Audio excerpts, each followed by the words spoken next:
ചെങ്കടൽ രണ്ടായി. തന്റെ ജനത്തെ ദൈവം മരുഭൂമിയിലേക്ക് കൊണ്ടു. ഈ പ്രസംഗം കേൾക്കാത്ത ആളുകൾ വളരെ ചുരുക്കമാണ്. ചില വർഷങ്ങൾക്ക് മുമ്പ് കേരളത്തിൽ അറിയപ്പെടുന്ന ലോകപ്രസിദ്ധനായ ഒരു ദൈവദാസൻ, അദ്ദേഹം ഇതിനെ സംബന്ധിച്ച് പ്രസംഗിച്ച് ഇങ്ങനെയാണ്: ദൈവം ഒരു കാറ്റടിപ്പിച്ചു. അത് 2600 കിലോമീറ്റർ വേഗത്തിലെ കാറ്റ്. ആ കാറ്റ് കൊണ്ട് ചെങ്കടൽ രണ്ടായി മാറി. 1500 മീറ്റർ ആഴമുള്ള കടൽ രണ്ടായി വിഭാഗിക്കപ്പെടുകയും 14 കിലോമീറ്റർ വീതിയുള്ള ഒരു വലിയ ഹൈവേ ഉണ്ടാകുകയും ചെയ്തു. അന്ന് രാത്രി 40 ലക്ഷം ഇസ്രായേൽ ജനം ചെങ്കടലിലൂടെ അക്കരയ്ക്കെത്തി. ഇത് കേട്ട ജനം എല്ലാവരും സ്തോത്രം ചെയ്തു. ഇത് വിശ്വസിക്കുന്നവർക്കായി ദൈവത്തിന് സ്തോത്രം എന്നും ജനമെല്ലാം കൈയടിച്ചു. ഇരിക്കാൻ നിവർത്തില്ല. കാരണം ജനങ്ങളൊന്നും കേട്ടില്ല. അതുകൊണ്ടാണ്. കാരണം 2600 കിലോമീറ്റർ വേഗത്തിൽ കാറ്റടിച്ചാൽ ഇസ്രായേൽ മക്കൾ ഇക്കരയാ നിൽക്കുന്നത്, അവിടെ ഇങ്ങോട്ടാ കാറ്റ് വരുന്നത്. ആ ഇസ്രായേൽ മക്കളെ പിന്നെ പെറുക്കിയെടുക്കണമെങ്കിൽ വല്ല ആഫ്രിക്കയിലങ്ങനെ പോയി പെറുക്കിയെടുക്കേണ്ടി വരും. 2600 കിലോമീറ്റർ വേഗത്തിൽ കാറ്റടിച്ചത്. അവിടെ ഉണ്ടായിരുന്ന ചെങ്കടൽ പോലും പിന്നെ അവിടെ കാണത്തില്ല. ചെങ്കടലും കാണത്തില്ല, പർവ്വതവും കാണത്തില്ല, ഒന്നും കാണത്തില്ല. ഇസ്രായേൽ മക്കളെ ഞാൻ പറഞ്ഞില്ലേ, പെറുക്കിയെടുക്കണമെങ്കിൽ ഇങ്ങ് തെക്കേ അമേരിക്കയിലോ തെക്കേ അമേരിക്കയിലോ അപ്പുറത്തെങ്ങാനും ഒന്ന് പെറുക്കിയെടുക്കേണ്ടി വരും ദൈവത്തിന്. ഇതെല്ലാം നമ്മുടെ ഇടയിലെ പ്രസംഗങ്ങളാണ്. കാരണം നമ്മൾ അത്ഭുതങ്ങൾ പ്രസംഗങ്ങളാക്കിയവർ. ദയവായിട്ട് ശ്രദ്ധിക്കണം, ഇത് ജനത്തോട് നമ്മൾ ചെയ്യുന്ന വഞ്ചനയാണ്. ദൈവദാസന്മാർ ശ്രദ്ധിക്കുക. നിങ്ങൾ ഒരു അത്ഭുതമെടുത്ത് ജനത്തിന് ആവേശം കൊടുത്ത് ജനത്തെ മോഹന വലയത്തിലാക്കി ഇന്ന് നിന്റെ മുൻപിലെ ചെങ്കടൽ രണ്ടാകുന്നു എന്നൊക്കെ പറഞ്ഞ്, പ്രശ്നങ്ങൾ രണ്ടാകുന്നു എന്നൊക്കെ പറഞ്ഞ് ജനത്തെ ആവേശത്തിലാക്കി തുള്ളിക്കാനല്ലാതെ ഒരു ഗുണവുമില്ല എന്ന് ഞാൻ നിങ്ങളോട് പറയാൻ ആഗ്രഹിക്കുന്നു. ഞാൻ ഇന്ന് വന്നത് ഇവർ ഈ പറയുന്ന പോലെ ഒന്നും സംഭവിച്ചിട്ടില്ല എന്ന് പറയാൻ, അവിടെ എന്താണ് സംഭവിച്ചതെന്ന് പറയാൻ. ഞാൻ ഇതിൻ്റെ ഒരു മുഖവുരയായിട്ട് പറയുന്നത്, നമ്മൾ ഇത് നിരന്തരം ഉപയോഗിക്കുന്നവരാണ്. എനിക്കറിയാൻ വന്ന ഒരു സഹോദരൻ, ഇവിടെ കൊട്ടാരക്കലെ ഒരു സഹോദരനുണ്ട്. അദ്ദേഹം എന്ന് പ്രസംഗിക്കാൻ എഴുന്നേറ്റാൽ ഒന്നി കൂനിയായ സ്ത്രീ, അല്ലെങ്കിൽ രക്തസ്രവക്കാരിയായ സ്ത്രീ, അല്ലെ നയനിലെ വിധവയായ സ്ത്രീ, അല്ലെങ്കിൽ ഭരണി പൊട്ടിച്ച് കർത്താവിൻ്റെ കാല് കണ്ണുനീരോട് കഴിയ സ്ത്രീ, അല്ലെങ്കിൽ ഏതെങ്കിലും ഒരു സ്ത്രീയുടെ കാര്യം പറഞ്ഞ ഒരു സിമ്പതി ഉണ്ടാകും. നിന്റെ കണ്ണുനീര് മാറുന്നു, നിന്റെ പ്രാർത്ഥനയ്ക്ക് മറുപടിയുണ്ട്, നീ ഇങ്ങനെ പറഞ്ഞ് ഇത് ചുമ്മാ അതിങ്ങനെ ജൽപ്പനം ചെയ്യും. ജനം ഇളകി മറിഞ്ഞ് ആവേശത്തിലായി, ഇമോഷണലായി തിരിച്ച് വീട്ടിലേക്ക് പോകും. ഇത് നമ്മുടെ ഇടയിലെ ഒരു സ്ഥിരം ഒരു പല്ലവിയായി മാറിയിരിക്കും. ഒരത്ഭുതം എടുത്ത് നമ്മൾ പ്രസംഗിച്ചിട്ട് ആ പ്രസംഗത്തിന്റെ ആപ്ലിക്കേഷനായിട്ട് എന്തോ അത്ഭുതം നടക്കാൻ പോകുന്നു എന്ന് പറയും. എന്നാൽ ശ്രദ്ധിച്ചു കേൾക്കുക, വിശുദ്ധ തിരുവെഴുത്തിനകത്തെ ഒരത്ഭുതവും അത്ഭുതത്തിന് വേണ്ടി ചെയ്ത അത്ഭുതങ്ങളല്ല. Every miracles are not for miracles as a miracle. മറിച്ച് എല്ലാ അത്ഭുതങ്ങളും ദൈവത്തിന് ജനത്തോട് ഇടപെടാനുള്ള, ദൈവികമായ ഒരു രഹസ്യത്തെ വെളിപ്പെടുത്താനുള്ള, അല്ലെങ്കിൽ ദൈവമായ ഒരു ആത്മീയ പ്രക്രിയയ്ക്ക് വേണ്ടിയുള്ള ദൈവത്തിന്റെ ഇടപാടുകളായിരുന്നു. നമുക്കവിടെ പാട്ട് പാടാം. ചെങ്കടൽ കടന്നു വഴി തുറക്കും, യോർദാൻ രണ്ടായി പിരിഞ്ഞു മാറും. എന്താ അതിന്റെ അർത്ഥം? ഇന്ന് ക്രിസ്തീയ ലോകത്ത് ജനങ്ങളുടെ നടുവിൽ ഇങ്ങനൊരു പ്രശ്നമുണ്ട്. ചെങ്കടൽ മുമ്പിലുണ്ടോ? ഏതെങ്കിലും ഒരു ദൈവ പൈതലിന്റെ മുമ്പിൽ ചെങ്കടൽ മുമ്പിലുണ്ടോ?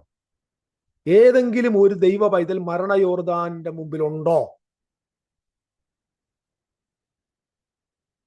ഏതെങ്കിലും ഒരു ദൈവ പൈതലിന്റെ മുമ്പിൽ പിശാചോ എന്തോ സംഭവം ഉണ്ടോ? ഇല്ല. നമ്മൾ ഒരു ആപ്ലിക്കേഷൻ കൊടുക്കുമ്പോൾ നിശ്ചയമായിട്ടും അറിയേണ്ടത് എന്തിനിത് അപ്ലൈ ചെയ്തിരിക്കുന്നു. ശ്രദ്ധിക്കുക, ചെങ്കടൽ രണ്ടായി വിഭാഗിക്കപ്പെട്ടിട്ടില്ല. വേറൊരു കാര്യം കൂടി ഞാൻ പറയാം, രസകരമായൊരു കാര്യം. ചെങ്കടലിനെ ദൈവം രണ്ടാക്കി. അതിനെ ഉണങ്ങിയ നിലത്തുകൂടെ അവരെ കടത്തി എന്നൊക്കെ ഒരു റാന്നിക്കാരൻ പ്രീച്ചർ. അതൊക്കെ ഇതുപോലുള്ള ഈ സംഭവങ്ങളൊക്കെ പറഞ്ഞ് പ്രസംഗിക്കുമ്പോൾ ഇങ്ങനെ പറയാ, എന്തുകൊണ്ട് ദൈവം ചെങ്കടലിന്റെ നടുവിലെ ആ മണ്ണിനെ ഉണക്കിക്കളഞ്ഞു? അതിന് കാരണം ഒരു മിസ്രൈമിൽ പണ്ട് കട്ടച്ചുളയിൽ ജോലി ചെയ്തുകൊണ്ടിരിക്കുക. കട്ടച്ചുളയിൽ ജോലി ചെയ്തുകൊണ്ടിരിക്കുന്നവർക്ക് അന്ന് രാത്രിയിൽ ആ ചെങ്കടലിലൂടെ കടന്നു പോകുമ്പോൾ ചെളി കാണുമ്പോൾ കട്ട ഇറക്കാൻ തോന്നിയാൽ ഫറവോൻ വന്നവരെ പിടിക്കത്തില്ലേ? അതുകൊണ്ട് അങ്ങനെ തോന്നാതിരിക്കാൻ വേണ്ടി ചെളി ഉണക്കി എന്ന് പറയുമ്പോൾ എല്ലാം മനുഷ്യരുടെ കൈ അടിച്ച് സ്തോത്രം ചെയ്തു. ഞാൻ സത്യം പറയട്ടെ, ദൈവമക്കളെ, നിങ്ങൾ പാവങ്ങളാ, നിങ്ങൾ വെറും പാവങ്ങളാ, നിങ്ങൾ വെറും മന്ദബുദ്ധികളായ പാവങ്ങളാ. നിങ്ങൾ ഇവരുടെ കയ്യിലെ കളിപ്പാവകളാ. ഇങ്ങനെയുള്ള വിഡ്ഢിത്തരങ്ങൾ പറയുമ്പോൾ കൈയടിക്കണ്ട, ഒരു പ്രസംഗത്തിനും കൈയടിക്കണ്ട. ഈ നിങ്ങളെ കൊണ്ട് കൈയടിപ്പിക്കുന്നത് ഇവന്മാർക്ക് ഞെളിയാനാ. യേശുക്രിസ്തുവിന്റെ പ്രഭാഷണങ്ങൾ ബൈബിൾ വായിച്ചിട്ടുണ്ടോ? അവൻ മലമേൽ കയറിയിരുന്നു, അവന്റെ ശിഷ്യന്മാരുടെ അടുക്കൽ വന്നു, എന്നിട്ട് സംസാരിക്കാൻ തുടങ്ങി. ആത്മാവിൽ ദരിദ്രനായവൻ ഭാഗ്യവാൻ. കരമടിച്ച് സ്തോത്രം ചെയ്താട്ടെ. അടുത്തിരിക്കുന്നവന്റെ കൈയോലിട്ട് പിടിച്ചിട്ട് പറ, ആത്മാവിൽ ദരിദ്രനായവൻ ഭാഗ്യവാൻ. ഇപ്പുറത്തിരിക്കുന്നവന്റെ കഴുത്തെ പിടിച്ചിട്ട് പറ, ആത്മാവിൽ ദരിദ്രനായവൻ ഭാഗ്യവാൻ. പറഞ്ഞോ? എന്താ മിണ്ടാതെ നിന്ന് അങ്ങോട്ട് പ്രസംഗിച്ച് ജനം സാവധാന പുതുക്കെ വചനം കേട്ടാൽ എന്താ കുഴപ്പം? ഇന്നിവിടെ വിടുതൽ വ്യാപരിച്ചു കൊണ്ടിരിക്കുന്നു, ഒരു വിടുതൽ നിങ്ങളുടെ വാതിലുകൾ തുറക്കാൻ പോകുന്നു, കരമട്ടിച്ച് ദൈവത്തെ. എന്തിനു കരമടിക്കണം? ഒരു പ്രസംഗത്തിന് കരമടിക്കേണ്ട ആവശ്യത? അതിനർത്ഥം ആ പ്രസംഗം ജനങ്ങൾക്ക് ഏക്കത്തില്ല, അവരെ കൊണ്ട് കൈയടിപ്പിച്ച് ഏൽപ്പിക്കണം. ഇത് ഇന്ന് കേരളത്തിലെ ഡ്രാമയാണ്, വൃത്തികെട്ട ഡ്രാമ. സമാധാനത്തോടിരുന്ന് വചനം കേൾക്കത്തില്ല. അവസാനം മീറ്റിംഗ് ഒക്കെ കഴിഞ്ഞിട്ട് പുറത്തോട്ടിറങ്ങി വെച്ചോണം, എന്ത് പറ്റി? എന്ത് പറ്റാനാ? എക്സസൈസ് ചെയ്തു. കൈക്കൊരു എക്സസൈസ് ആയിരുന്നു, പിന്നെ നാവിനും ഒരു എക്സസൈസ് ആയിരുന്നു. വല്ല വചനമകത്ത് പോയാൽ ആ വചനം കേട്ടിട്ട് എങ്ങനെ കൈയടിച്ച് പിന്നെ വചനം കേൾക്കുന്നത് എങ്ങനെ? അപ്പൊ ഇങ്ങനെ അത്ഭുതങ്ങൾ എടുത്തു വെച്ചിട്ട് ജനതയെ ഇങ്ങനെ പപ്പറ്റ് ഷോ നടത്തുന്ന പരിപാടിയാണ് ഇന്ന് സത്യം പറഞ്ഞ നടന്നുകൊണ്ടിരിക്കുന്നത്. അതുകൊണ്ട് ചെങ്കടൽ രണ്ടായിട്ടില്ല എന്നത് നിങ്ങളെ ഒന്ന് വ്യക്തമാക്കാൻ വേണ്ടി തന്നെയാണ് ഇന്ന് വന്നത്. പുറപ്പാട് ദിവസം 15 അധ്യായത്തിലേക്ക് നിങ്ങളുടെ ശ്രദ്ധയെ ഒതുത്തിരിക്കുന്നു. ഇസ്രായേൽ മക്കൾ മിസ്രൈമിൽ നിന്ന് യാത്ര ചെയ്ത് ചെങ്കടൽ ക്രോസ് ചെയ്ത് അപ്പുറത്തെത്തിച്ചു. എന്തിനാണ് ദൈവം അവരെ അക്കരെ എത്തിച്ചതെന്ന് ഞാൻ ഇതിന്റെ അവസാനം പറയും. എന്തിനാണ് ചെങ്കടൽ ഉപയോഗിച്ചതെന്ന് ഞാൻ പറയും. അപ്പം അവരക്കരെ എത്തിച്ചു. അക്കരെ എത്തിയ ഒരു ദൈവത്തിന്റെ സന്നിധിയിൽ പാടുന്ന പാട്ടാണ്, മോശയുടെ സോങ് ആണിത്. അതിലവർ എഴുതിയിരിക്കുന്നത് ഇങ്ങനെയാണ്, 15 അധ്യായത്തിന്റെ 4 വാക്യം.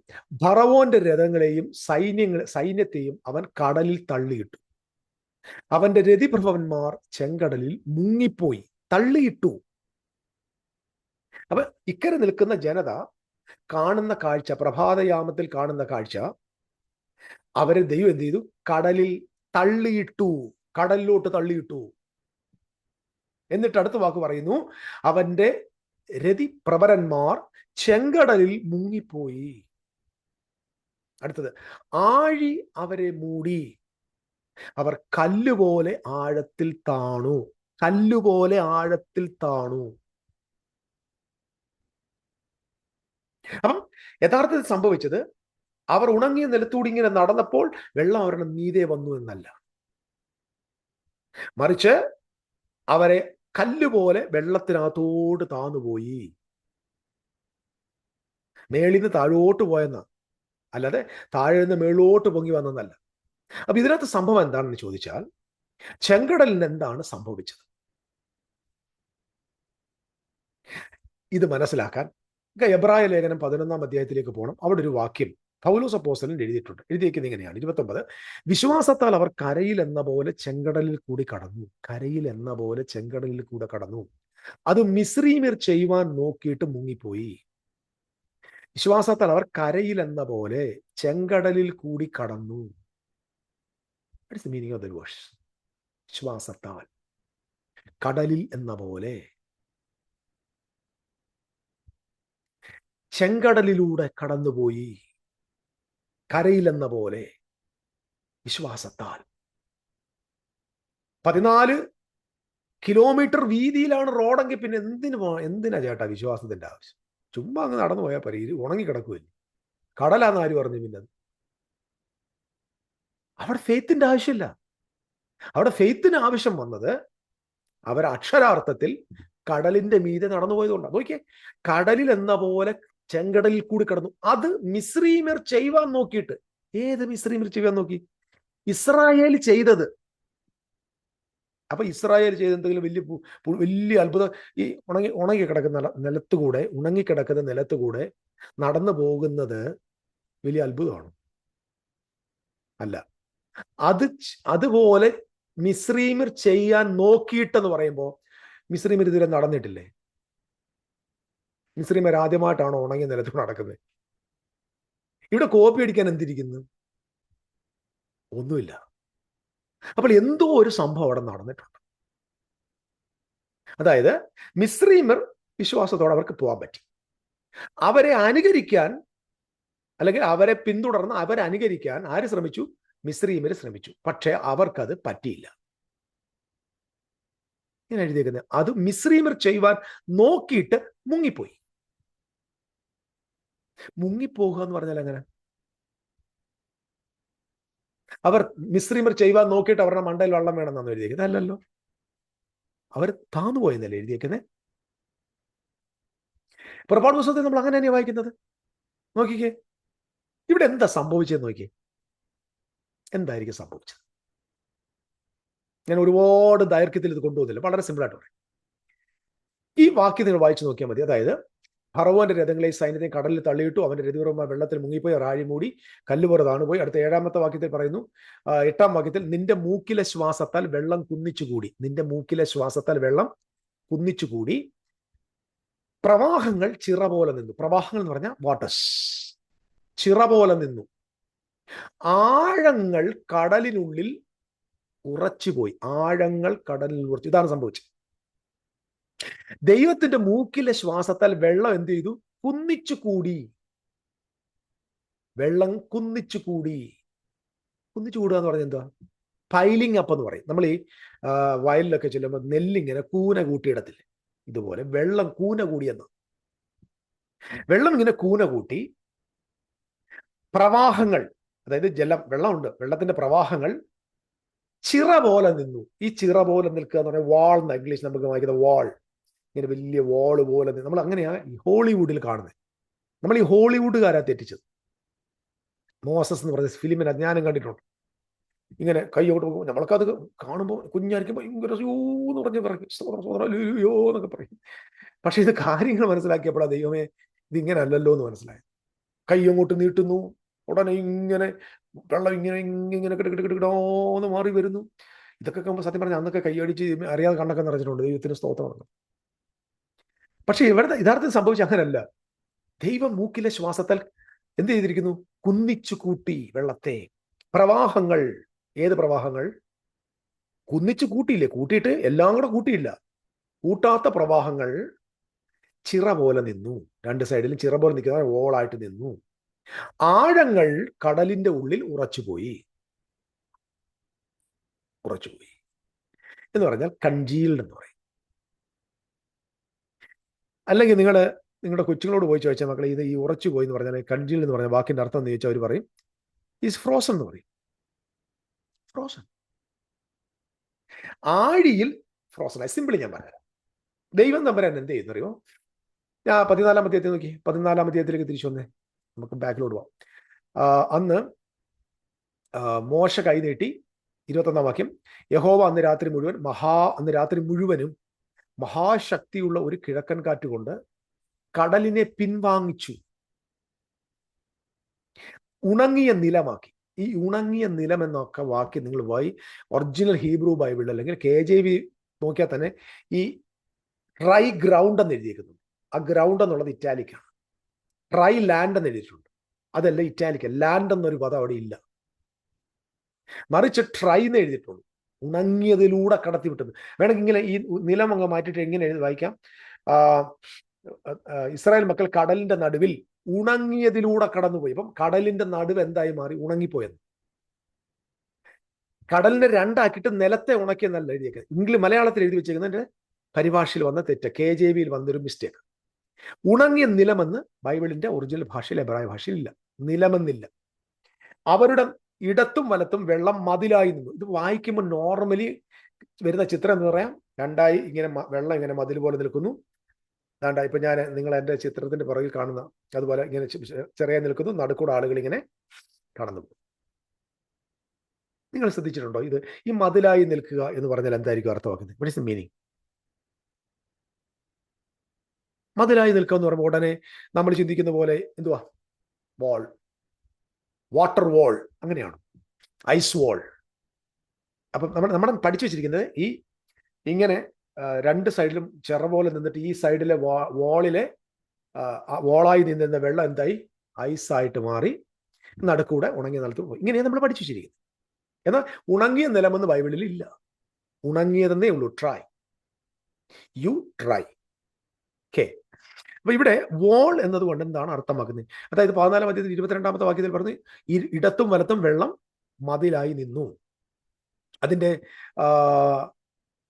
29-ാമത്തെ വാക്യം നോക്കിയ 14-29 ഇസ്രായേൽ മക്കൾ കടലിന്റെ നടുവേ ഉണങ്ങിയ നിലത്തൂടെ കടന്നുപോയി, വെള്ളം അവരുടെ ഇടത്തും വലത്തും മതിലായി നിന്നു. ഇത് വായിക്കുമ്പോൾ നിശ്ചയമായിട്ടും നമുക്ക് യാതൊരു സംശയമില്ല, ഇത് മതിലായിട്ട് നിന്നു. സിമ്പിൾ, ആരെയും കുറ്റപ്പെടുത്തിയിട്ട് കാര്യമില്ല. പക്ഷേ വിശുദ്ധ തിരുവെഴുത്ത് മനസ്സിലാക്കുമ്പോൾ നമ്മൾ ഈ മതിലായി നിന്നു എന്ന് പറയുന്ന വാക്കിന് അർത്ഥം എന്താ? വോൾ എന്നതിന് കൊടുത്തിരിക്കുന്ന ഹീബ്രു വേർഡ് ഗോക്മ എന്നാണ്. കൊക്മ. ഈ കൊക്മ എന്ന വേർഡിന് ഇത് വേദോസ്തത്തിൽ വേറെ എവിടെയെങ്കിലും ഉപയോഗിച്ചു, പല സ്ഥലങ്ങളിൽ ഉപയോഗിച്ചിട്ടുണ്ട്. എല്ലാം ഞാൻ എടുക്കുന്നില്ല, ഒരു കൊച്ചു ഉദാഹരണം മാത്രം നിങ്ങൾക്ക് മനസ്സിലാക്കാൻ വേണ്ടി ഞാൻ പറയാം. അത് നഹൂം പ്രവചനം അതിന്റെ 3-ാം അധ്യായത്തിന്റെ 8-ാമത്തെ വാക്യം. നഹൂമ 3:8. 3:8 ഇങ്ങനെയാണ് പറയുന്നത്: നദികളുടെ ഇടയിൽ ഇരിക്കുന്ന ചുറ്റും വെള്ളമുള്ളതും സമുദ്രം വാടയും സമുദ്രം മതിലുമായിരിക്കുന്നതുമായ നോ അമ്മോനേക്കാൾ നീ ഉത്തമയാകുന്നുവോ? ഇവിടെ എഴുതിയിരിക്കുന്നു സമുദ്രം മതിലായിരിക്കുന്നു. Are you better than Thebes situated on the Nile with the water around her the river? ഇത് നഹൂം പ്രവചനം 3:8 നമ്മൾ വായിക്കുന്ന ഇംഗ്ലീഷിൽ ഒരു വേർഷനല്ല. Before the river was her defence the waters her ഗോക്മ. നഹൂം പ്രവചനം NIV ആകട്ടോ ഇത്. അപ്പം ഗോക്മ, സമുദ്രം ഗോക്മയാണ്. Just wait. ഇസ്രായേൽ മക്കൾ ഉണങ്ങിയ നിലത്തൂടെ കടന്നുപോയി ഇടത്തും വലത്തും വെള്ളം എന്തായി മാറി? മതിലായി. എന്ന് പറഞ്ഞാൽ ഉയർന്നു പൊങ്ങി നിന്നു എന്നല്ല. സമുദ്രം മതിലായി എന്ന് പറഞ്ഞാൽ സമുദ്രം അവരുടെ ചുറ്റും ഇങ്ങനെ ഉയർന്നു പൊങ്ങി വലിയ ഹൈറ്റിൽ നിന്നു എന്നല്ല. ഇവിടെ സമുദ്രം മതിലായിരിക്കുന്ന നഗരത്തെക്കുറിച്ച് പറയുമ്പോൾ നഹൂം പറഞ്ഞ അതേ വേർഡ് തന്നെയാണ് ഇവിടെയും ഗോക്മ എന്ന് ഉപയോഗിച്ചിരിക്കുന്നത്. ഞാൻ സിമ്പിളായിട്ട് പറഞ്ഞുതരാം. ദൈവം മഹാശക്തിയുള്ള ഒരു കിഴക്കൻ കാറ്റ് കൊണ്ട് എന്ത് ചെയ്തു? ചെങ്കടലിനെ പിൻവാങ്ങിച്ചു എന്നൊക്കെ പറയുമ്പോൾ നമ്മുടെ ചിന്ത എന്ത് വരും? ഓടിപ്പോയി എന്ന് പറയും. That's not true. കടലിന് എന്ത് ചെയ്തു? അവൻ ആ വെള്ളത്തെ കൂമ്പാരമായിട്ട് കൂട്ടി. ഈ കൂമ്പാരമായിട്ട് കൂട്ടി എന്ന് പറഞ്ഞാൽ സിമ്പിളി ഞാൻ പറയാം, ഈ ദൈവത്തിന്റെ മൂക്കിലെ ശ്വാസം, ദൈവത്തിന്റെ വായിലെ ശ്വാസം എന്നുള്ള പദങ്ങൾ ധാരാളം ഉപയോഗിച്ചിട്ടുണ്ട്. ഇതുകൊണ്ട് എന്താ സംഭവിക്കുക? എന്തുകൊണ്ട് അങ്ങനെ ഒരു പദം ഉപയോഗിച്ച് ചോദിച്ചാൽ ഒരു രഹസ്യം നമ്മോട് മനസ്സിലാക്കിക്കാൻ വേണ്ടി. ഇത് എന്താണെന്ന് മനസ്സിലാക്കാൻ just we need to go to ഇയ്യോബിന്റെ പുസ്തകം 37-ാം അധ്യായത്തിന്റെ 10-ാമത്തെ വാക്യം. ഇയ്യോബ് 37-ന്റെ 10-ാമത്തെ വാക്യത്തിൽ ദൈവത്തിന്റെ ശ്വാസം കൊണ്ട് നീർക്കട്ട ഉളവാകുന്നു. ദൈവത്തിന്റെ ശ്വാസം കൊണ്ട് നീർക്കട്ട ഉളവാകുന്നു. വെള്ളങ്ങളുടെ വിശാലത ഉറച്ചുപോകുന്നു. വെള്ളങ്ങളുടെ വിശാലത ഉറച്ചുപോകുന്നു. ഇംഗ്ലീഷിൽ എഴുതിയേക്കുന്നത് എന്താന്ന് നോക്കട്ടെ. മലയാളത്തിൽ നമുക്ക് അങ്ങനെയാ കാണുന്നത്. Let me see it in English. അതിന്റെ 37-ന്റെ വാക്യം.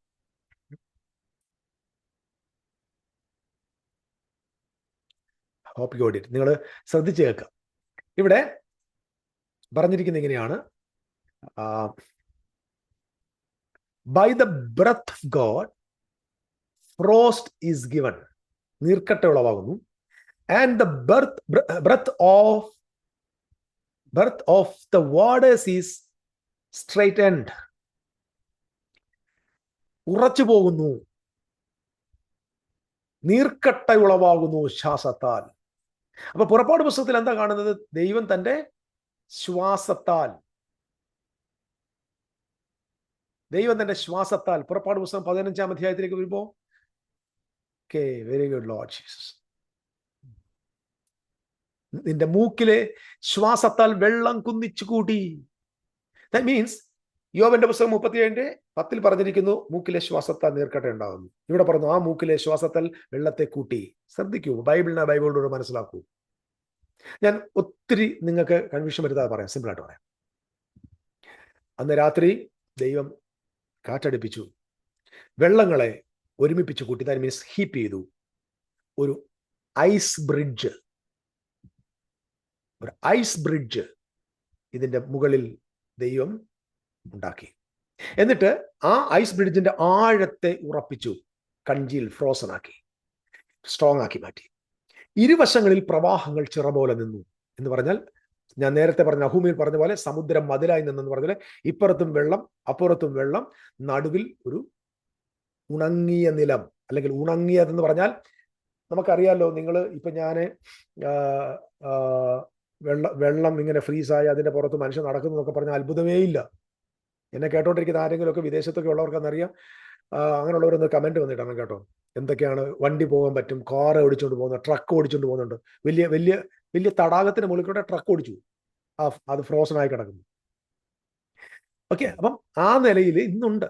അപ്പൊ ദൈവം തമ്പുരാൻ എന്ത് ചെയ്തു? തന്റെ മൂക്കിലെ ശ്വാസം കൊണ്ട് എന്ത്, കടലിന്റെ നടുവിൽ ഒരു വെള്ളത്തെ കൂമ്പാരമായിട്ട് പൈലപ്പ് ചെയ്തിട്ട് ഒരു ഐസിന്റെ പാലം ഉണ്ടാക്കിയിട്ട് പറഞ്ഞു നടന്നോളാൻ പറഞ്ഞു. ഇസ്രായേൽ മക്കള് ഐസ് ബ്രിഡ്ജിന്റെ മുകളിലൂടെ ആ ഉണങ്ങിയ നിലത്തൂടെ കാലിലൊന്നും ഒരു വെള്ളം പറ്റാതെ അവർ ആ ഉണങ്ങിയ നിലത്തൂടെ എന്ത് ചെയ്യുക? ഐസിന്റെ മുകളിലൂടെ നടന്ന് രാത്രിയില്ല, ഒന്ന് ആലോചിച്ചു, ഭയങ്കര കടൽ, ആ കടലിന്റെ മേളിൽ കൂടി ഇങ്ങനെ നടന്ന് അവരക്കരെ എത്തുക.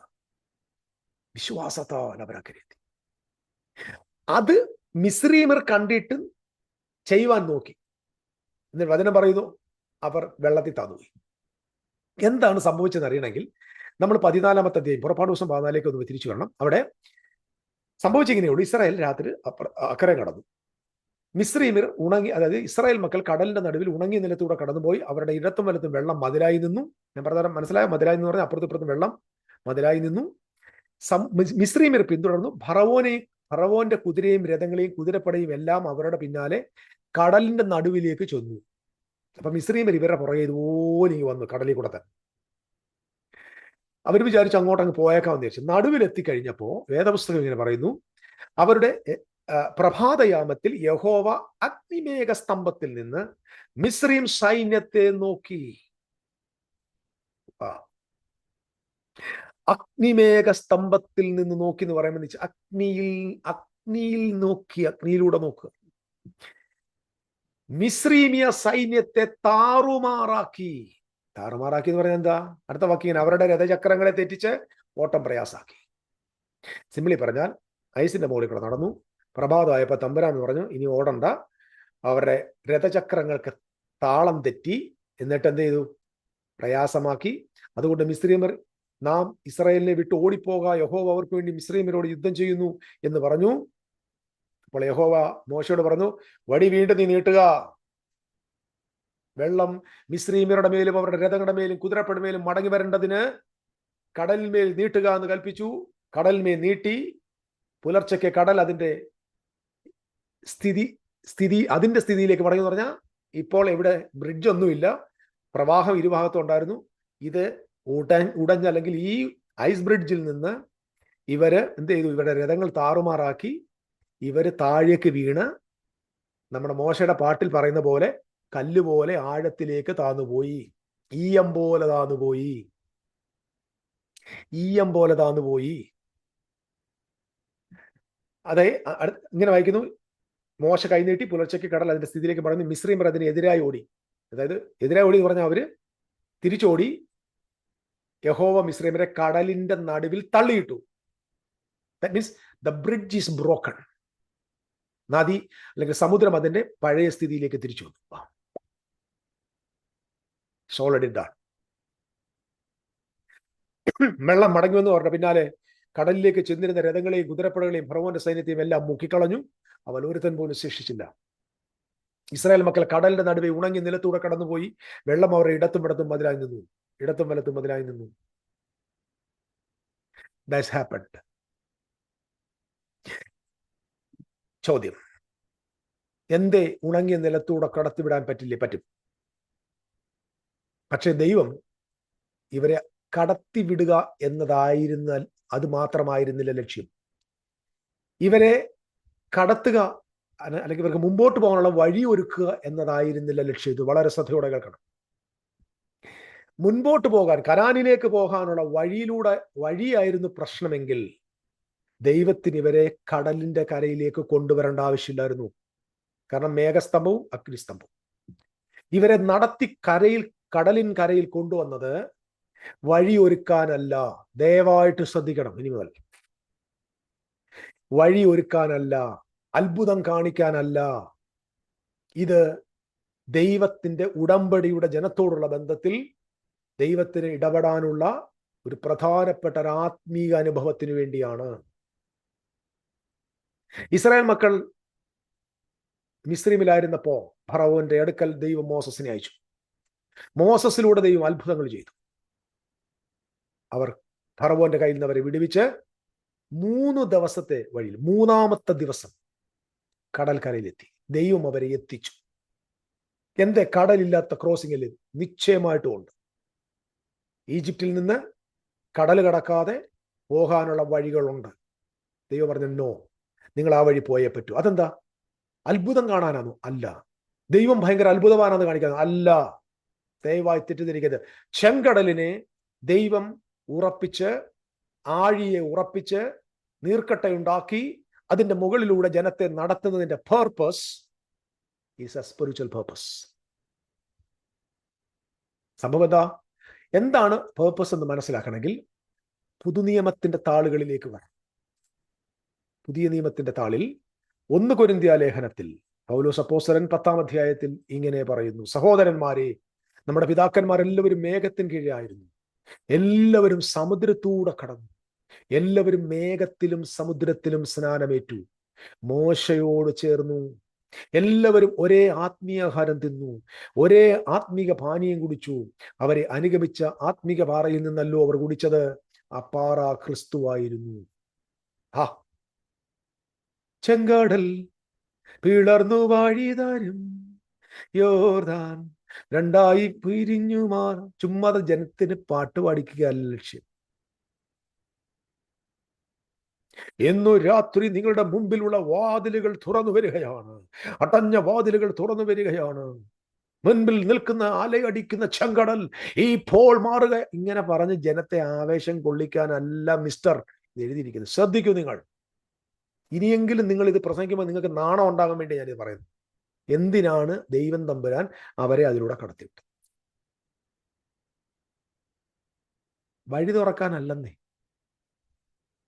വാതിൽ തുറക്കാനല്ലെന്നേ. പെസഹ കഴിഞ്ഞ ജനം 3-ാം ദിവസം ഒരു പ്രത്യേകതയുണ്ട്.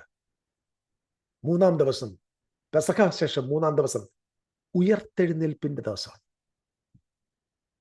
അപ്പൊ ഉയർത്തെഴുന്നേൽപ്പിന്റെ പ്രത്യേകത എന്ന് പറഞ്ഞാൽ ക്രിസ്തു ഉയർത്തെഴുന്നേറ്റ ദിവസം ആഫ്റ്റർ 3 days. അപ്പം ഈ സന്ദർഭത്തിൽ ഇസ്രായേൽ ഏതിലൂടെ പാസ് ചെയ്യാണ്? ചെങ്കടലിലൂടെ. അവർ ചെങ്കടലിലൂടെയും സമുദ്രത്തിലൂടെയും മേഘത്തിലൂടെയും എന്ത് ചെയ്തു? മേഘത്തിന് കീഴിലായിരുന്നു. മേഘത്തിലും സമുദ്രത്തിലും സ്നാനമേറ്റു. ഒരു ബാപ്റ്റിസം നടന്നു. പച്ചവെള്ളത്തിൽ പോകണം. നമ്മുടെ സുരേഷ് ബാബുവിന്റെ ഭാഷയെ പറഞ്ഞാൽ ദൈവപുത്രൻ യേശു വന്നു, അതുപോലെ നീയും വരണം. യേശുവിനെ എടുത്തുകൊണ്ടല്ല വന്നത്, യേശു നടന്നു വന്നു. യേശു വെള്ളത്തിലേക്ക് ഇറങ്ങി. യേശു വെള്ളത്തിന്റെ കരയിൽ വന്നു, വെള്ളത്തിലേക്ക് ഇറങ്ങി, വെള്ളത്തിൽ മുങ്ങി, വെള്ളത്തിൽ നിന്ന് പൊങ്ങി. അതാണ് സ്നാനം. അല്ലാതെ കുഞ്ഞിനെ എടുത്തുകൊണ്ട് തലയിൽ കളിക്കുന്നതല്ല സ്നാനം. ചേട്ടായി, അങ്ങനെ അതല്ലേ വലിയ കടലിനെ രണ്ടാക്കിയിട്ട് ഉണങ്ങിയ നിലത്തൂടെ നടത്തിയിട്ട് അത് സ്നാനമെന്ന് പറഞ്ഞാൽ കാലേ പോലും വെള്ളം പറ്റിയോ ചേട്ടായി? ഏ ആലോചിച്ച് നോക്ക്. കാലേ വെള്ളം പറ്റിയോ ഇസ്രായേലിന്റെ? ഉണങ്ങിയ നിലമല്ലായിരുന്നോ? മണ്ണിൽ ഭൂമി കൂടെ അല്ലേ നടന്നേ? അപ്പം അപ്പുറത്തും ഇപ്പുറത്തും വാട്ടർ ടാങ്കിനകത്ത് വെള്ളം നിർത്തിയിട്ട് നടുക്കൂടി ഇങ്ങനെ ഒരു ട്യൂബിനകത്തൂടെ നടന്നു പോകാൻ സ്നാനാവോ? ആലോചിച്ച് നോക്ക്. ചെങ്കടലിന്റെ നടുവ് രണ്ടായിട്ട് പിളർത്തി അതിലൂടെ നടത്തി അത് സ്നാനമാണെങ്കിൽ ഉണങ്ങിയ നിലത്തൂടെ പോകുന്ന സ്നാനം എന്ന് നിങ്ങൾ പഠിപ്പിക്കുവോ? നിങ്ങളുടെ ബാപ്റ്റിസം എവിടെ പോകും? ഉണക്ക ബാപ്റ്റിസം ആയിപ്പോത്തില്ലേ? എന്നിട്ട് പറയും ചെയ്യും മുങ്ങണമെന്ന് പറയും ചെയ്യും. എന്റെ സഹോദരങ്ങളെ, കൃത്യമായ നിലയിൽ മേഘം മേളിലുണ്ടായിരുന്നു. മേഘം എന്ന് പറഞ്ഞ വെള്ളമാണ്. താഴെ വെള്ളം, മേളിൽ വെള്ളം, അതിന്റെ നടുവിലൂടെ പോവാ. ദാറ്റ് മീൻസ് വെള്ളത്തിന്റെ ഇടയിലൂടെ. they go through it after 3 days. that is baptism. അവനോട് കൂടെ അവന്റെ സ്നാനമേറ്റവരായി നിങ്ങൾ അവന്റെ മരണത്തിന്റെ പങ്കാളികളാകുവാൻ സ്നാനമേറ്റിരിക്കുന്നു. യേശുക്രിസ്തുവിന്റെ മരണത്തിൽ പങ്കാളിയാകാനുള്ള സ്നാനം. അവനോടുകൂടെ ഉയർത്തെഴുന്നേറ്റു. എന്താ സംഭവിച്ചതെന്നറിയാമോ? 3 ദിവസം കഴിഞ്ഞപ്പോ അവര് ചെങ്കടൽ ക്രോസ് ചെയ്തു. That is baptism. That's immersion. they were immersed into Moses. ദൈവത്തിന് വരെ മോസസിലാക്കണമായിരുന്നു. അല്ലാതെ ചിന്നമ്മയും കുഞ്ഞമ്മയ്ക്കും മുമ്പിലുള്ള വഴിയും വാതിലും തുറക്കുന്നതിന് വേണ്ടിയുള്ളതല്ല എന്റെ പൊന്നു ചേട്ടായിമാര്. അല്ല, നിന്റെ മുമ്പിലുള്ള വഴി തുറക്കാനുള്ളതല്ല. ഇത് ബാപ്റ്റിസോ. അപ്പൊ ആ ഒരു പ്രക്രിയ, ആത്മീക പ്രക്രിയ അവർക്ക് സംഭവിക്കേണ്ടത് കൊണ്ട് തമ്പുരാൻ പറഞ്ഞു, നിങ്ങൾ വെള്ളത്തിന്റെ മീതെ തന്നെ പോകണം. നിങ്ങളുടെ താഴെയും വെള്ളം വേണം, മുകളിലും വെള്ളം വേണം. നിങ്ങൾ വെള്ളത്തിന്റെ നടുവിലൂടെ കടന്നു പോകേണ്ടത്. ആ വെള്ളത്തിലൂടെ പാസ് ചെയ്ത് നിങ്ങൾ എന്ത് ചെയ്യുക? മോസസിനോട് ചേരണം. അപ്പൊ മോസസിനോട് ചേരാൻ വേണ്ടിയാണ് ചെങ്കടലിനെ ദൈവം എന്ത് ചെയ്ത് ഉണക്കി, ചെങ്കടലിനെ ആ ഉണങ്ങിയ നിലമാക്കി, അല്ലെങ്കിൽ ഫ്രോസൺ ചെയ്തത്. അങ്ങനെ ഒരു മിറാക്കിൾ അവിടെ നടന്നത്. It's not for a miracle but for a spiritual purpose. They were go through the water, above the cloud, below the sea. That is baptism. What happened after that? Moses became the divine power, authority. Like and artham the people are now in Moses. ഇപ്പോൾ ജനങ്ങൾ എവിടെ എത്തി? മോസസിലെത്തി. ക്രിസ്തുവിൽ വിശ്വസിക്കുമ്പോൾ, when we baptized in the spirit, we were baptized into the Lord Jesus Christ. We became Christ. എന്തോ അതിന്റെ രഹസ്യം? ആ നിമിഷം മുതൽ ഇസ്രായേൽ ജനം മുഴുവൻ ഒറ്റ ആളേ ഉള്ളൂ. ആളാരാണ്? മോശ. ആ മുഴുവൻ ജനത മിസ്രൈമിലൂടെ മരുഭൂമിയിലൂടെ പോകുമ്പോ ദൈവത്തിന്റെ കണ്ണിൽ ആരേ ഉള്ളൂ? മോശ. അപ്പൊ മുഴുവൻ ഇസ്രായേലിനെ നമുക്ക് എങ്ങനെ വിളിക്കാൻ പറ്റും? Body of Moses. ഈ റെവലേഷൻ വേണം. ഈ ഒറ്റ റെവലേഷൻ നമുക്ക് മനസ്സിലായാൽ നമ്മുടെ ബൈബിളിനകത്തുള്ള ഈ ശരീരം ശരീരം ശരീരം എന്നൊക്കെ പറഞ്ഞ എല്ലാ പ്രോബ്ലവും തീരും. This is the body of Moses. അതിനകത്തിരിക്കുന്ന ലേവ്യരാണെങ്കിലും എല്ലാ ഗോത്രത്തിലെ സകല മനുഷ്യരും they are in the body of Moses. ആശയം നിങ്ങൾക്ക് മനസ്സിലാവുന്നുണ്ടോ? They are the body. അപ്പം ഇവർ ഒന്നായി മാറി. ഒന്നായി മാറിയപ്പോ മോസസ് ഇവരുടെ ആരായി മാറി? ഡിവൈൻ ലീഡറായി മാറി. When we are in Christ Jesus, Christ became our leader. We are led by Christ, fed by Christ, nourished by Christ, ruled by Christ. ക്രൈസ്റ്റിന്റെ അധീനതയിലേക്ക് നമ്മളെ കൊണ്ടുവന്നു. എന്റെ ദൈവം മോശയുടെ അധീനതയിലേക്ക് ജനത്തെ കൊണ്ടുവന്നത് ചെങ്കടലിലൂടെ ക്രോസ് ചെയ്യിച്ചിട്ട. ചെങ്കടൽ അവരുടെ മുമ്പിൽ അനുവദിച്ചത് അത്ഭുതങ്ങൾ കാണാനല്ല, വഴി തുറക്കാനല്ല. ദയവ് ചെയ്ത് നിങ്ങൾ മനസ്സിലാക്കുക. അന്നു മുതൽ മരുഭൂമിയിലൂടെ നടക്കുന്ന ജനക്കൂട്ടം 40 ലക്ഷം പേരൊന്നും ഇല്ല കേട്ടോ, ദയവായിട്ട് ക്ഷമിക്കണം. 40ഉം ഇല്ല, 30ഉം ഇല്ല. കാരണം ആകെപ്പാടെ ഇസ്രായേൽ മക്കൾ മിസ്രൈമിൽ ചെലവാക്കിയത് ഏകദേശം ഒരു 200-250 വർഷം മാത്രമേ ഉള്ളൂ. 250 വർഷം കൊണ്ട് 70 പേരടങ്ങുന്ന സംഘത്തിന് 30 ലക്ഷമായി മാറണമെങ്കിൽ അവിടുത്തെ സ്ത്രീകൾ മാസത്തിൽ 4 പ്രാവശ്യം പ്രസവിക്കേണ്ടി വരും. പിന്നെ സമ്മിശ്ര ജാതി കുറച്ചു പേര് വന്നു എന്ന് വെച്ചുകൊണ്ട് ഇത്രയ്ക്കും വലിയ ജനസമൂഹം ഒന്നും ഇല്ല എന്നുള്ളത് യാഥാർത്ഥ്യമാണ്.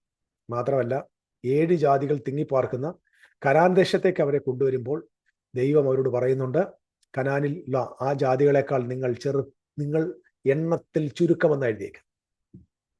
മനസ്സിലാകുന്നുണ്ടോ? അപ്പൊ എണ്ണത്തിൽ ചുരുക്കം എന്ന് പറഞ്ഞാൽ 7 ജാതികളും കൂടെ ഒരുമിച്ച് കൂടിയാൽ പോലും അതായത് അതിലെ ഒരു ജാതി നിങ്ങളെക്കാൾ കൂടുതലുണ്ടെന്ന്.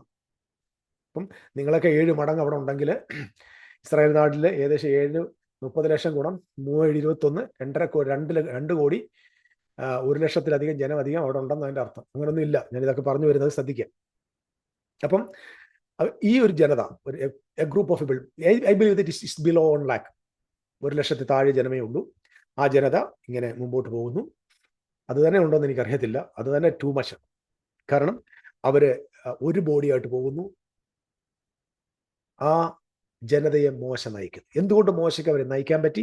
Just because of Red Sea. Praise the Lord. അതുകൊണ്ട് ഞാൻ ഒരു കാര്യം മാത്രം പറഞ്ഞു നിർത്തുമ്പോൾ, എല്ലാ അത്ഭുതങ്ങളും ദൈവത്തിൻ്റെ ഓരോ ഡിവൈൻ എൻകൗണ്ടറിന് വേണ്ടിയുള്ളതാണ്, ഡിവൈൻ പർപ്പസിന് വേണ്ടിയുള്ളത്. പാറയിൽ നിന്ന് വെള്ളം വന്നതിന് ഒരു പർപ്പസ് ഉണ്ട്. കുടിക്കുക എന്നല്ല ലക്ഷ്യം. ആകാശത്ത് മന്ന കൊഴിച്ചിട്ടത് വിശപ്പ് മാറ്റാനാണ്. മാറായിലെ വെള്ളം മധുരമാക്കി മാറ്റിയത് ഇറ്റ്സ് എ പർപ്പസ്. ദൈവത്തിന്റെ വചനത്തിൽ എല്ലാ അത്ഭുതങ്ങളും എന്താണ് ഉദ്ദേശം എന്ന് മനസ്സിലാക്കി ജനത്തെ പഠിപ്പിക്കാൻ ദൈവദാസന്മാർ തയ്യാർ. അല്ലാതെ ഏത് അത്ഭുതം എടുത്താൽ ഇന്നൊരു അത്ഭുതം നടക്കാൻ പോകുന്നു, ഓ രക്തസ്രാവക്കാരി സ്ത്രീ യേശുവിനെ തൊട്ടു എന്നൊക്കെ പറഞ്ഞ് ചുമ്മാതെ ജനത്തെ വിഡ്ഢികളാക്കാതെ, ജനത്തെ അനാവശ്യമായിട്ട് പ്രലോഭിപ്പിക്കാതെ സത്യം പറഞ്ഞു കൊടുത്ത് സ്വതന്ത്രമാക്കാൻ ദൈവം നിങ്ങളുടെ കണ്ണു തുറക്കട്ടെ എന്ന് ഞാൻ പ്രാർത്ഥിക്കും. അല്ല, ഇത് നിങ്ങളുടെ ജീവിത മാർഗമാണെങ്കിൽ ഞാൻ പിന്മാറുന്നു. യേശുക്രിസ്തുവിന്റെ മാർഗം മഹത്വത്തോടെ തുടരേണ്ടതിന് നമുക്ക് വീണ്ടും വചനത്തിന്റെ സത്യത്തിൽ ഉറയ്ക്കാം. അതുകൊണ്ട് മറക്കരുത്, ചെങ്കടൽ 2 മാറിയിട്ടില്ല. ചെങ്കടൽ 2 മാറുന്നതിന് പകരം ദൈവം അതിനെ ഫ്രീസ് ചെയ്ത് ജനത്തെ അക്കരയ്ക്ക് കൊണ്ടുപോയി. ഇത് ആത്മീയമായ ഉദ്ദേശത്തിന് വേണ്ടിയായിരുന്നു. അതിനുശേഷം ജനം എന്ത് ചെയ്തു? They baptized into Moses. That is the purpose. ദൈവം എല്ലാവരെയും അനുഗ്രഹിക്കട്ടെ. വീഡിയോ നിങ്ങൾക്ക് അനുഗ്രഹമായി എങ്കിൽ, നിങ്ങളുടെ കണ്ണുകൾ തുറന്നു എങ്കിൽ ദയവായി ഇത് മറ്റുള്ളവർക്ക് പങ്കുവയ്ക്കുക. നിങ്ങളുടെ സഹോദരങ്ങളെ ഇത് പഠിപ്പിക്കുക. ഇതുപോലെ ചെങ്കടലൊക്കെ മുറിയുമെന്നൊക്കെ ഉപദേശിമാർ പറഞ്ഞാൽ സ്തോത്രം പറയാതെ മിണ്ടാതെ ഞങ്ങൾക്ക് അറിയാമെന്ന് പറയുക ധൈര്യത്തോടെ. ഇത് നിങ്ങളെ മത്സരിപ്പിക്കാൻ പറയുകയല്ല.